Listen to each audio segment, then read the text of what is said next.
Bonsoir à tous, bienvenue dans Question Directe. Notre invité ce soir, Harry Durimel. Bonsoir. Bonsoir. Hier soir, les conseillers régionaux ont débattu longuement sur ce schéma, sur les schémas régionaux, notamment développement économique. Vous l'approuvez justement ce schéma ou pas? Bon, nécessairement, un schéma ne peut être qu'approuvé, et on l'a approuvé, mais un schéma reste un schéma. Le tout après, c'est de cadrer avec le schéma. On a déjà élaboré beaucoup de schémas, l'ancienne majorité en a établi. Donc ces schémas-là doivent certainement ressembler comme un frère au schéma que nous avions adopté, puisque la marge n'est pas très large de ce qu'on peut faire sur un petit archipel. Mais le tout, après, c'est de coller à ce schéma-là. Le tout aussi, c'est la transversalité, puisque si chacun reste dans sa case et fait ce qu'il veut, la complémentarité... Est-ce qu'il n'y a pas justement une sorte de déséquilibre justement sous ce territoire guadeloupéen? Quand on regarde le nord Grande Terre, c'est certaines zones qui sont complètement délaissées. C'est pas tant le tout Jarry a tué le reste de la Guadeloupe. Tout le monde veut, on voit bien que la convergence vers Jarry le matin génère embouteillage, pollution, retard, stress.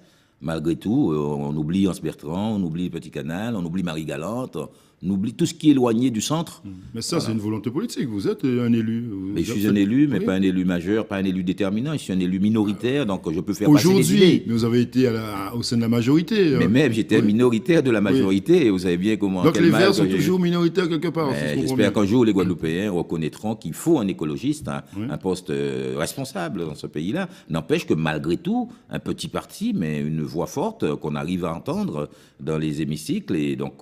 nous disons pas que nous sommes des suiveurs, des suceurs de roue. Lorsqu'il faut faire entendre la voix des Verts, lorsqu'on touche à nos fondamentaux, nous savons faire entendre notre voix. L'écologiste que vous êtes défendra en 2017, encore une fois, le problème du chlordécone, justement cette pollution très dure pour la population.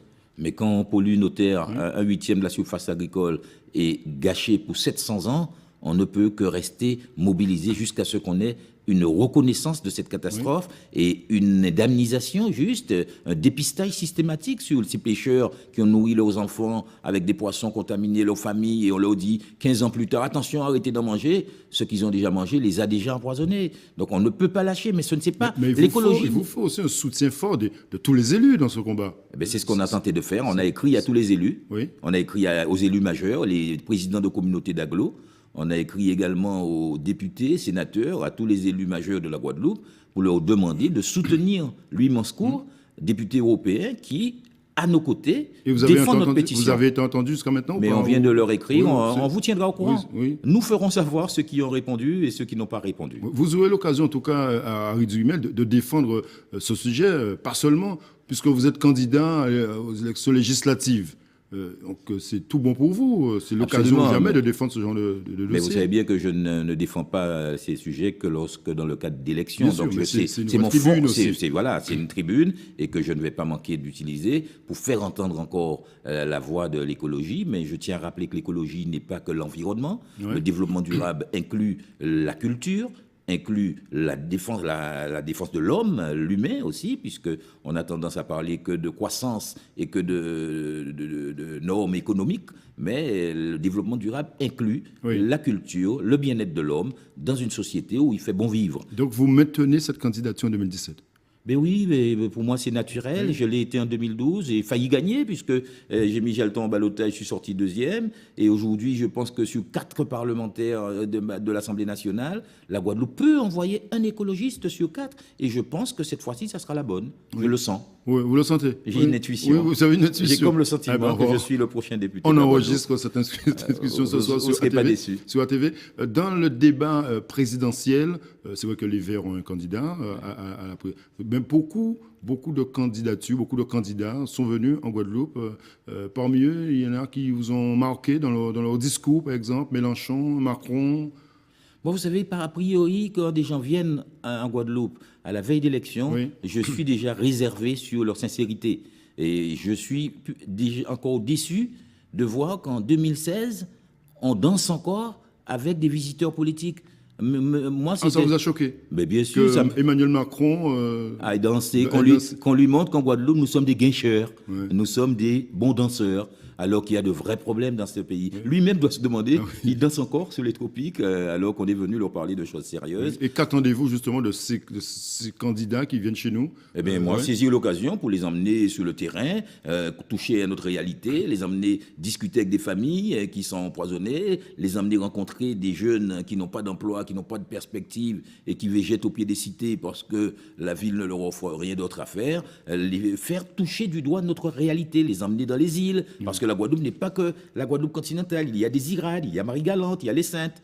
Il faudrait que ces gens-là découvrent que nous sommes un archipel. Nous sommes plus qu'une plage. Donc parce qu'il y en a qui viennent ici qui n'oublient pas leur maillot de bain, mais qui oublient des fois leur robe d'avocat. Donc vous allez soutenir tout simplement le candidat écologiste au premier tour.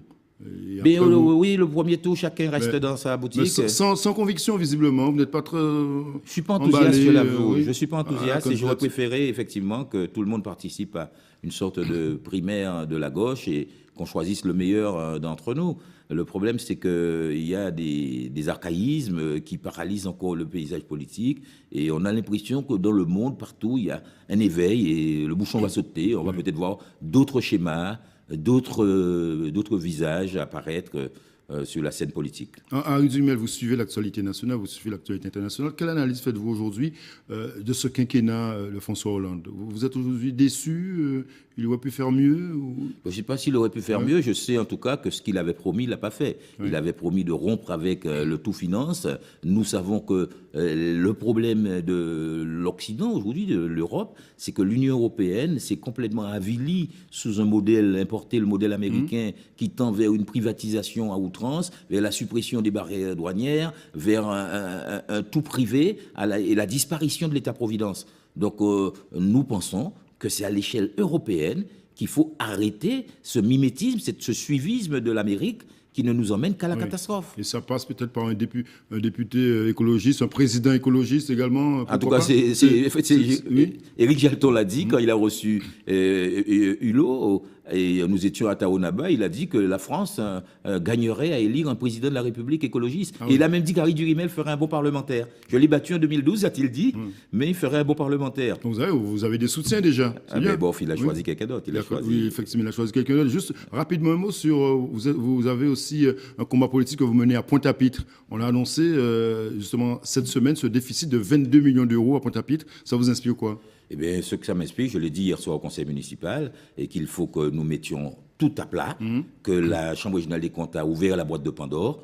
Il faut maintenant qu'on sache l'origine du mal et qu'on puisse régler le problème sans augmenter les impôts, sans licencier le personnel, parce que la Chambre régionale des comptes dit bien que le déficit de Pointe-à-Pitre est pratiquement structurel. Ça veut dire qu'il faut tout mettre à plat, changer les règles du jeu et aller vers la création de recettes, la création d'opportunités pour attirer des entreprises, attirer des ménages, et non pas cette politique du tout social où on veut absolument que Pointe-à-Pitre devienne une sorte de grand ghetto. Donc tout sera réglé puisque vous avez annoncé que vous serez député en 2017. Merci. Absolument, non seulement à l'Assemblée nationale, mais sur place, assurer un bon leadership. Merci Harry Durimel d'être venu ce soir dans Question Directe, l'occasion de vous souhaiter de bonnes fêtes de fin d'année. Et moi aussi, je le dis, bonne fête à tous, à toutes et à tous, et on aura le temps de se voir pour la nouvelle année. Merci d'être venu ce soir dans Question Directe sur ATV Guadeloupe. Bonne soirée sur ATV, on se retrouve demain pour la dernière émission de l'année 2016. Bonne soirée.